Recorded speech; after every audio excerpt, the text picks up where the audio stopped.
Hello বন্ধুরা, আমি কুমার। তোমরা দেখছো কেরিয়ার গ্রোথ বাংলা। আমি তোমাদের জন্য আবার একটা চাকরির আপডেট নিয়ে এসে গেছি। হ্যাঁ বন্ধুরা, 2025-এ অল ইন্ডিয়া লেভেলে তোমাদের জন্য একটা খুব ভালো পোস্টে জব নোটিফিকেশানটা জারি করা হয়েছে, যেখানে তোমার জন্য রয়েছে খুব বাম্পার পরিমাণে ভ্যাকেন্সি। চলো তাহলে তোমাদের জন্য অফিসিয়াল নোটিফিকেশান থেকে সমস্ত ডিটেলসগুলো জেনে নিই। এখানে তাহলে ফার্স্টেই তোমাদের জন্য দেয়া আছে রিক্রুটমেন্ট অফ প্রোডাকশনাল অফিসার, যেখানে তোমার জন্য অফিসার পোস্টে রিক্রুটমেন্ট করা, যেখানে তোমাদের বলা আছে online registration of application and pay fees. যেখানে তোমাদের ফর্মটা 24/6/2025 থেকে চালু হয়ে গেছেন। তোমাদের ফর্মটা 14/7/2025 অবধি কিন্তু ফর্ম ফিল আপ চলবে। এই 14/7/2025 তারিখের মধ্যে কিন্তু তোমাদের সকলকে ফর্মটা ফিল আপ করতে হবে। তাই যারা যারা পোস্টের জন্য অ্যাপ্লাই করতে হবে তারা কিন্তু অবশ্যই 14/7/2025 মধ্যে ফর্মটা ফিল আপ করে দেবে। পর থেকে তোমার জন্য এখানে দেওয়া আছে ইম্পর্টেন্ট ইনস্ট্রাকশন, যেখানে তোমাদের জন্য দেওয়া আছে তোমরা যারা অ্যাপ্লাই করবে তাদের সকলে কিন্তু অনলাইন মোডে অ্যাপ্লাই করতে হবে, এবং তোমাদের অ্যাপ্লাই করার পর তোমাদের কিন্তু সেখানে পেমেন্টটাও করতে হবে, যেটা লাস্ট ডেটের আগে কিন্তু করতে হবে। তারপর তোমাদের দেওয়া আছে তোমরা যারা অ্যাপ্লাই করবে তাদের কিন্তু এখানে কোনো রকমভাবে হার্ড কপিটা ডকুমেন্টস মধ্যে পাঠানোর দরকার নেই, শুধুমাত্র অনলাইনে অ্যাপ্লাই করলেই চলবে।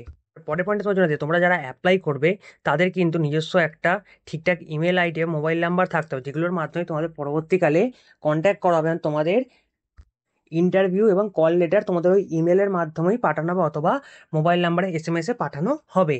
পরের পয়েন্টে তোমাদের বলে দেয় তোমরা যারা অ্যাপ্লাই করবে, অ্যাপ্লাই করার সময় কমপ্লিট হয়ে গেলে সাবমিট করার আগে কিন্তু তোমরা ভালো করে কী কী পোস্টে কী কীভাবে ফিল আপ করেছো সেটা আবার চেক করে নেবে। কিন্তু তোমাদের অ্যাপ্লিকেশন রেজিস্ট্রেশন কমপ্লিট হয়ে গিয়ে সাবমিট করে দেওয়ার পর কিন্তু তোমরা কোনো রকমভাবে কিছু কিন্তু চেঞ্জেস করতে পারবে না, এবং তোমরা কিন্তু তোমাদের একবার রেজিস্ট্রেশন করার পর ইমেল আইডি এবং মোবাইল নাম্বারও চেঞ্জ করতে পারবে না। তোমার যদি সেখানে কিন্তু কোনো ভুল থাকে কিন্তু তোমাদের ফর্মটা রিজেক্ট করে দেওয়া হতে পারে। চলো তাহলে এবার পরবর্তীভাবে তোমাদের জন্য ভ্যাকেন্সি ডিটেলসগুলো সম্পর্কে জেনে নিই। তোমাদের ফার্স্টেই ভ্যাকেন্সি দেওয়া আছে, যেখানে তোমাদের ক্যাটাগরি ওয়াইজ ভ্যাকেন্সিগুলো ভাগ করে, যেখানে তোমাদের ফার্স্টে SC ST OBC EWS এবং URA অনুযায়ী ভ্যাকেন্সি ভাগ করে দেয়। তারপর তোমাদের এখানে PWD ক্যান্ডিডেটের জন্য কিন্তু ভ্যাকেন্সি দেওয়া আছে, যেখানে তোমাদের দেওয়া আছে রেগুলার ভ্যাকেন্সি, ব্যাকলগ ভ্যাকেন্সি। যেখানে তোমাদের রেগুলার ভ্যাকেন্সিতে SC-তে 75টা ভ্যাকেন্সি, ST-তে 37টা এবং OBC-তে 135টা ভ্যাকেন্সি। তার পাশে তোমাদের EWS-এ 50টা ভ্যাকেন্সি দেওয়া আছে এবং URA ভ্যাকেন্সি 203টা। টোটাল তাহলে তোমাদের এখানে রেগুলারে 500টা ভ্যাকেন্সি দেওয়া আছে। তার পাশাপাশি তোমাদের এখানে PWD ক্যান্ডিডেটের জন্য VIA 5টা, HIA 5টা, LD-তে 5টা এবং D&E-তেও 5টা ভ্যাকেন্সি দেওয়া আছে। তারপর তোমাদের দেওয়া আছে ব্যাকলগ ভ্যাকেন্সি, যেখানে তোমাদের SC-তে 5টা ভ্যাকেন্সি, ST-তে 36টা ভ্যাকেন্সি দেওয়া আছে। টোটাল তাহলে তোমাদের এখানে 41টা ভ্যাকেন্সি দেওয়া আছে ব্যাকলগে। এবং তোমাদের এখানেতে PWD ক্যান্ডিডেটের জন্য কোনো রকমই ব্যাকলগে ভ্যাকেন্সি দেওয়া নেই। তাহলে তোমাদের এখানে টোটাল তাহলে ভ্যাকেন্সিগুলো ভাগ করে দেওয়া আছে, যেখানে তাহলে তোমার টোটাল ভ্যাকেন্সি দেওয়া আছে 541টা। এর পরের ধাপে তোমাদের জন্য তাহলে এখানে দেওয়া আছে the tentative schedule of event is and follows. অর্থাৎ তোমাদের এখানে পরপর exam, application, form fill up যা যা হবে সেগুলো তোমাদের এখানে দেওয়া আছে, যেখানে তোমাদের ফার্স্টে দেওয়া অ্যাক্টিভিটি, তারপর তোমাদের টেন্টেটিভ ডেটস। তোমাদের ফার্স্টে দেওয়া আছে অনলাইন রেজিস্ট্রেশন, যেখানে তোমাদের 24/6/2025 থেকে 14/7/2025 অবধি তোমাদের অনলাইন রেজিস্ট্রেশন এবং অ্যাপ্লিকেশনটা চলতে থাকবে। তারপর তোমাদের জন্য দেওয়া আছে পেমেন্ট অফ অ্যাপ্লিকেশন ফিস। তোমাদের এখানে পেমেন্ট অফ অ্যাপ্লিকেশন ফিসটাও কিন্তু 24/6/2025 থেকে 14/7/2025 মধ্যেই করতে হবে। তারপর তোমাদের দেওয়া আছে download of preliminary exam call letters. তোমাদের এখানে জুলাই মাসের 3rd অথবা 4th উইকেই তোমাদের এক্সাম লেটারগুলো চলে। তারপর তোমাদের দেওয়া আছে অনলাইন প্রিলিমিনারি এক্সাম 1, যেটা তোমাদের জুলাইয়ের অথবা আগস্ট মাসেই হয়ে যাবে, যেখানে তোমাদের রেজাল্ট বেরোবে আগস্ট অথবা সেপ্টেম্বর মাস করে। তারপর তোমাদের দেওয়া আছে download main exam call letter, যেটাও তোমাদের আগস্ট বা সেপ্টেম্বর মাস করেই হবে। তারপর তোমাদের দেওয়া আছে Phase 2 অনলাইন মেন এক্সাম, যেটা তোমাদের সেপ্টেম্বর মাসে হবে, এবং তোমাদের সেটা মেন এক্সামটা হবে সেপ্টেম্বর অথবা অক্টোবর মাস করে। এবং তারপর তোমাদের Phase 3 কল লেটারটাও অক্টোবর অথবা নভেম্বর মাসেই তোমরা পেয়ে যাবে। তারপর তোমাদের হবে Phase 3, যেটা হলো ফিজিক্যাল টেস্ট, যেটা তোমাদের অক্টোবর অথবা নভেম্বর মাসেই হবে। লাস্টে তোমাদের হবে ইন্টারভিউ এবং গ্রুপ এক্সারসাইজ, যেটা তোমাদের অক্টোবর এবং নভেম্বর মাস করেই হয়ে যাবে। তারপর তোমাদের ফাইনাল রেজাল্ট, তোমাদের এই যে ফাইনাল রেজাল্টটা সেটা নভেম্বর অথবা ডিসেম্বর মাস করে ফাইনাল রেজাল্ট তোমাদের কাছে চলে আসবে। এরপর তোমাদের জন্য এখানে দেওয়া আছে pre examination training for SC ST OBC PWD candidates. অর্থাৎ তোমাদের একটা প্রি এক্সামিনেশন ট্রেনিংও হবে, যেটা তোমাদের সেই কল লেটারটা প্রি এক্সাম ট্রেনিং এর ডাউনলোড করতে, যেটা জুলাই অথবা আগস্ট মাস করে তোমাদের আসবে নোটিফিকেশনের মাধ্যমে। তারপর তোমাদের প্রি এক্সাম ট্রেনিংটাও জুলাই অথবা আগস্ট মাসের মধ্যেই হবে। এরপর তাহলে তোমার জন্য এখানে দেয়া আছে এলিজিবিলিটি ক্রাইটেরিয়া, যেখানে তোমাদের এজ লিমিটটা দেয়া আছে। তোমরা এখানে মিনিমাম 21 বছর থেকে 30 বছর বয়স অবধি অ্যাপ্লাই করতে পারবে। আর তোমাদের যে এজ কাউন্টিংটা সেটা 1/4/2025 অনুযায়ী কিন্তু কাউন্টিং করাবে। তোমরা যারা অ্যাপ্লাই করবে তারা 1/4/2004 থেকে 2/4/1995 সালের মধ্যে যার ডেট অফ বার্থ তারাই কিন্তু এখানে অ্যাপ্লাই করতে পারবে।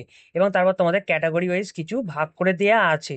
তোমরা যারা এখানে ওবিসি ক্যান্ডিডেট হবে তারা এখানে 3 বছরের জন্য কিন্তু ছাড় পাবে।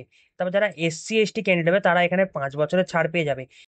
অর্থাৎ পিডাব্লিউবিটির অন্তর্গত ইডাব্লিউএস ক্যান্ডিডেট হলে 10 বছর, এবং পিডাব্লিউবিডি ওবিসি ক্যান্ডিডেট হলে 13 বছরের ছাড় পাবে, এবং পিডাব্লিউবিডি SC/ST ক্যান্ডিডেট হলে তোমরা এখানে 15 বছরের ছাড় পেয়ে যাবে। এরপর তোমাদের এখানে দেওয়া আছে সিলেকশন প্রসেস, যেখানে তোমাদের দেওয়া আছে phase 1 প্রিলিমিনারি এক্সাম। তোমাদের এখানে যে এক্সামটা হবে আছে নেম অফ দ্য টেস্ট, এবং তোমাদের দেওয়া আছে নাম্বার অফ কোশ্চেন, যেখানে তোমাদের দেওয়া আছে ফার্স্টে ইংলিশ ল্যাঙ্গুয়েজ, যেখানে তোমাদের 40টা কোশ্চেন থাকবে। তারপর তোমাদের দেওয়া আছে কোয়ান্টিটি অ্যাবিলিটি, যেখানে তোমাদের 30টা কোশ্চেন থাকবে।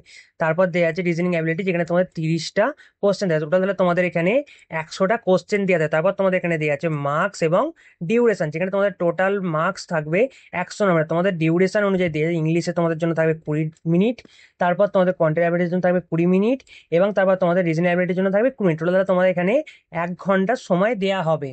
পর তোমাদের দেওয়া আছে phase 2 মেন এক্সাম, যেখানে তোমাদের ফার্স্টে দেওয়া আছে অবজেক্ট টেস্ট, যেটা তোমাদের হবে ডিউরেশন থাকবে 3 ঘন্টা, এবং হচ্ছে 4 সেকশন, টোটাল 200 নম্বরের। তারপর তোমাদের দেওয়া আছে নেম অফ দ্য টেস্ট, অর্থাৎ তোমাদের কি কি এক্সামগুলো হবে, যেখানে তোমাদের ফার্স্টে থাকবে রিজনিং এবং কম্পারেবিলিটি, যেখানে তোমাদের 40টা কোশ্চেন থাকবে, তোমাদের মার্কস থাকবে 60, এবং তোমাদের টাইম থাকবে 50 মিনিট।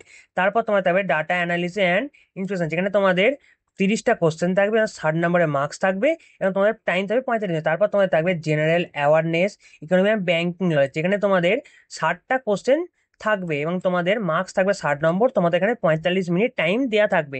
তারপর তোমাদের আছে ইংলিশ ল্যাঙ্গুয়েজ, যেখানে তোমাদের 40টা কোশ্চেন থাকবে এবং যেখানে তোমাদের মার্কস হবে 20, তোমাদের টাইম দেওয়া হবে 40 মিনিট। অর্থাৎ টোটাল তোমাদের জন্য এখানে 170টা কোশ্চেন থাকবে এবং টোটাল মার্কস থাকবে 200, তোমাদের এখানে 3 ঘন্টা টাইম পেয়ে যাবে। আর তোমাদের হবে ডিসক্রিপটিভ পেপার, যেখানে তোমাদের থাকবে communication skill, emails, report, situation analyse and preparation written, যেখানে তোমাদের কোশ্চেন থাকবে 3টে এবং তোমাদের মার্কস থাকবে 50, এবং তোমার টোটাল ডিউরেশন টাইম 30। অর্থাৎ তোমাদের কিন্তু এখানে গ্র্যান্ড টোটাল 250 নম্বরের এক্সাম হবে। এরপর তোমাদের জন্য এখানে থাকবে phase 3, যেখানে তোমাদের থাকবে ফিজিওকগনিটিভ টেস্ট, যেখানে তোমাদের টেস্ট স্ট্রাকচারে এবং মেন মার্কস দেওয়া, যেখানে তোমাদের গ্রুপ এক্সারসাইজে 20 নম্বরের থাকবে, এবং তোমাদের ইন্টারভিউ হবে 30 নম্বর। টোটাল তাহলে তোমাদের এখানে 50 নাম্বারস দেওয়া হবে। এরপর তোমাদের এখানে আছে main examination written and objective descriptive test, যেখানে তোমাদের ম্যাক্সিমাম মার্কস আছে 250 নম্বর, এবং তোমাদের গ্রুপ এক্সারসাইজ এবং ইন্টারভিউতে মার্কস আছে 50। টোটাল দ্বারা তোমাদের 300 নম্বরের মার্কস আছে, এবং তোমাদের নর্মালাইজেশন মার্কস অর্থাৎ পাস করার জন্য লাগবে ফার্স্টে তোমাদের এক্সামে এখানে 75 এবং গ্রুপ থেকে 25, অর্থাৎ তোমার টোটাল ফার্স্টে 100 নাম্বার লাগবে। এরপর তোমাদের জন্য দেওয়া আছে এক্সামিনেশন সেন্টার এবং টেন্টেটিভ লিস্ট, তোমাদের এখানে দেওয়া আছে, যেখানে তোমাদের ফার্স্টে দেওয়া আছে স্টেট কোড, তারপর হচ্ছে স্টেট বা ইউটি, তারপর হচ্ছে প্রি এক্সাম ট্রেনিং সেন্টার বা প্রিলিমিনারি এক্সাম সেন্টার, তোমাদের দেওয়া আছে মেন এক্সাম সেন্টার। তাহলে তোমাদের জন্য এখানেতে ওয়েস্ট বেঙ্গল দেওয়া আছে 45 নম্বরেতে, যেখানে ওয়েস্ট বেঙ্গলে তোমাদের প্রি এক্সামগুলো হবে আসানসোল, দুর্গাপুর, হুগলি, কল্যাণী, কলকাতা, শিলিগুড়ি এবং বর্ধমানেতে। এবং তারপর তোমাদের মেন এক্সাম হবে হুগলি, কল্যাণী এবং কলকাতার মধ্যে। এরপর তোমাদের জন্য এখানে দেওয়া আছে guideline for scanning upload photograph signature left thumb impression আর হ্যান্ড রিটেন ডিক্লারেশন, যেখানে তোমাদের ফার্স্টেই একটা হ্যান্ড রিটেন ডিক্লারেশন দিতে হবে। যে হ্যান্ড রিটেন ডিক্লারেশনটা তোমাদের এখানে দেওয়া আছে, এটা তোমাদের ফিল আপ করে দিতে হবে। তারপর তোমাদের বি পয়েন্টে আছে লেফট হ্যান্ড থাম্পেশন, যেটা তোমাদের এখানে দিতে হবে। তারপর তোমাদের আছে ফটোগ্রাফ, যে ফটোটা তোমাদের 4.5 সেন্টিমিটার 3.5 সেন্টিমিটার মধ্যে হতে হবে, এবং তোমরা যে ফটোটা আপলোড করবে সেটা 200 থেকে 230 পিক্সেলের মধ্যে, এবং সাইজটা 20 থেকে 50 কেবির মধ্যে হতে হবে। তারপর তোমাদের দিয়ে আছে ফটোগ্রাফ ক্যাপচার, তোমরা যে ফটোটা ক্যাপচার করো যেন ডাইরেক্ট তোমাদের মুখে কোনো রকম লাইট না পড়ে, এবং যখন ফটো তুলে তোমাদের যেন চোখগুলো কোনো রকম লাল না দেখায়, তাহলে কিন্তু তোমাদের ফর্মটা ক্যান্সেলও হতে পারে। তারপর তোমাদের এখানে দেয়া আছে সিগনেচার, তোমাদের এখানে যে সিগনেচারটা দেয়া আছে সেটা তোমাদের একটা কালো কালির বল পেন দিয়ে করতে হবে। সিগনেচারটা যে অ্যাপ্লাই করছে তারই যেন এখানে সিগনেচার হয়। এটা তোমার সিগনেচারটা 140 থেকে 60 পিক্সেলের মধ্যে হতে হবে। তোমার সিগনেচারটা সাইজ 10 কেবি থেকে 20 কেবির মধ্যে হতে হবে। তোমাদের সিগনেচারটা যেন ক্যাপিটাল লেটারে না হয় সেটা কিন্তু তোমাদের খেয়াল রাখতে হবে। তোমাদের কিন্তু ক্যাপিটাল লেটারের সিগনেচারে সেটা কিন্তু একসেপ্ট করা হবে না। তারপর তোমাদের দেওয়া আছে লেফট হ্যান্ড থাম্ব ইমপ্রেশন, তোমাদের এই যে লেফট হ্যান্ড থাম্ব ইমপ্রেশনটা দেবে, তোমরা যারা অ্যাপ্লাই করে তাদেরই কিন্তু এখানে থাম্ব ইমপ্রেশনটা দিতে হবে। তোমাদের এটা জেপিজি আকারে আপলোড করতে হবে। তোমাদের এটা 240 থেকে 240 পিক্সেলের মধ্যে হতে হবে। তোমাদের ফাইল সাইজটা 20 কেবি থেকে 50 কেবির মধ্যে হতে হবে। এরপর তোমাদের জন্য এখানে দেওয়া আছে হ্যান্ড রিটেন ডিক্লারেশন। তোমাদের ডিক্লারেশনটা যারা লিখবে তাদের সম্পূর্ণ ডিক্লারেশনটা ইংলিশে এবং কালো কালির পেন দিয়ে লিখতে হবে। তোমাদের ডিক্লারেশনটা কোনো রকমই ক্যাপিটাল লেটারে লিখবে না। তারপর তোমার দেওয়া আছে এটা কিন্তু তোমার জেপিজি আকারে আপলোড হতে হবে। তোমার ডায়মেনসিটি 800 থেকে 400 পিক্সেলের মধ্যে হতে হবে। তোমাদের ফাইল সাইজ 50 কেবি থেকে 100 কেবির মধ্যে হতে হবে এবং তোমাদের হ্যান্ড রিটেন ক্যাপিটাল লেটারে যেন কোনো রকম ভাবেই না হয়। তোমাদের এখানে লাস্টে বলে যায় তোমরা যারা অ্যাপ্লাই করবে তাদের কিন্তু photo, signature, left thumb impression, hand written declaration সমস্ত কিছু তোমাদের কিন্তু এখানে আপলোড করতে হবে অনলাইন ফর্মের সাথেই। তোমরা যদি এখানে সমস্তগুলো আপলোড না করো তাহলে তোমাদের ফর্মটা কিন্তু রিজেক্ট করে দেওয়া হবে। তাহলে আজকে এই ভিডিওটা তোমাদের জন্য এই অবধি। তোমাদের সকলে যে ভিডিওটা ভালো লাগে তাহলে অবশ্যই ভিডিওটা লাইক করে চ্যানেলটা সাবস্ক্রাইব করে দেবে।